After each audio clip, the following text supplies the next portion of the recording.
دعوت و ایمان کی کہ وہ مانے اللہ کو جیسا کہ ماننے کا حق ہے، مانے رسول کو جیسا ماننے کا حق ہے، مانے آخرت کو جیسا کہ ماننے کا حق ہے. یہ یقین والا ایمان حاصل ہو جائے. یہاں تھوڑا سا آپ کو شک گمان یہ ہو کہ یہ تو ہمیں حاصل ہے، تو برا نہ مانیے. حقیقت کیا ہے کہ ہمیں یقین والا ایمان حاصل نہیں ہے، اقرار باللسان والا ایمان حاصل ہے. ایمان مجمل کی تعریف آپ نے یاد کی ہوگی بچپن میں.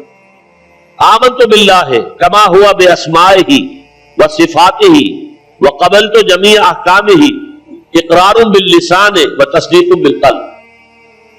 اقرار باللسان سے ایک آدمی مسلمان بن جاتا ہے، تصدیق بالقلب سے مومن بنتا ہے. جب دل میں یقین بن جائے، اگر ہم اپنے گریبانوں میں جھانکیں وہ یقین نہیں ہے. کیا یقین ہے یہ قرآن اللہ کی کتاب ہے؟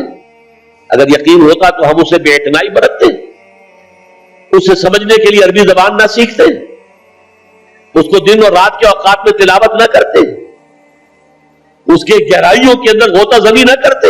یقین اگر ہوتا، یقین نہیں ہے.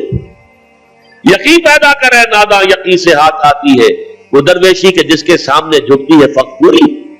یقین بہت بڑی شے ہے، بہت بڑی شے ہے، بہت بڑی شے ہے، لیکن یہ کہ اس کو پیدا کرنا پڑتا ہے.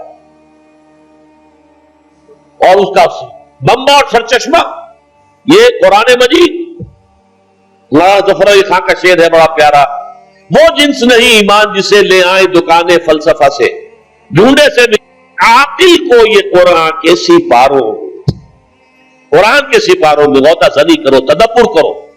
افلا یتدبرون القرآن ام علی قلوب اقفالھا، تو دل میں یقین پیدا ہو. اچھا، اس یقین کی علامت کیا ہوگی کہ یقین پیدا ہو گیا ہے؟ یقین کی علامت عمل.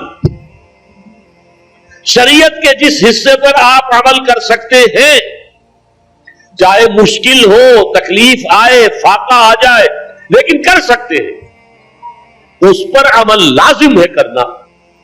وہ حصہ کہ جس پر آپ نہیں کر سکتے، میں یا آپ چور کا ہاتھ نہیں کاٹ سکتے جب تک کہ نظام نہ بدلے، قانون نہ بدلے. میں یا آپ یا ہم سب مل کر بھی یہاں کسی زانی کو رجم نہیں کر سکتے جب تک کہ قانون نہ بنے اور عدالتی نظام کے تحت جو ہے اس کا فیصلہ نہ ہو.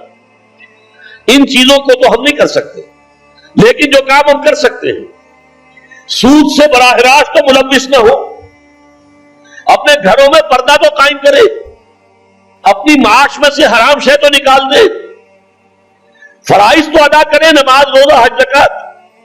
یعنی دین کے جس حکم پر ہم عمل کر سکتے ہو، چاہے اگر آپ شرعی پردہ نافذ کریں گے لوگ کہیں گے دقیانوسی ہے، یہ اگلے وقتوں کے ہیں، یہ لوگ انہیں کچھ نہ کہو. آپ کا سوشل بائیکاٹ بھی ہو سکتا ہے، آپ کو اپنے بچوں کے رشتوں کے لالے پڑ سکتے ہیں.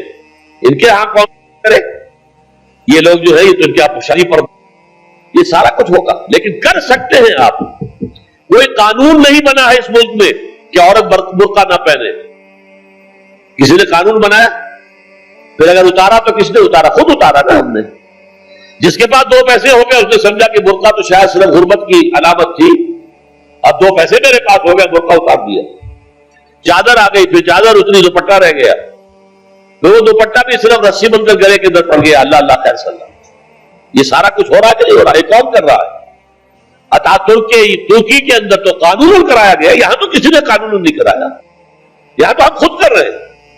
تو پہلا مرحلہ جو ہے ایمان یقین والا، اس کا ثبوت یہ ہوگا کہ شریعت کے جن احکام پر عمل کیا جا سکتا ہے ان پر لازماً کیا جائے.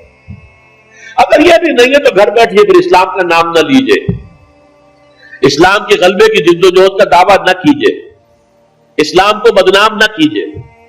اس لیے کہ اگر اپنی ذاتی عمل کیے بغیر آپ یہ کریں گے تو آپ اسلام کو بدنام کریں.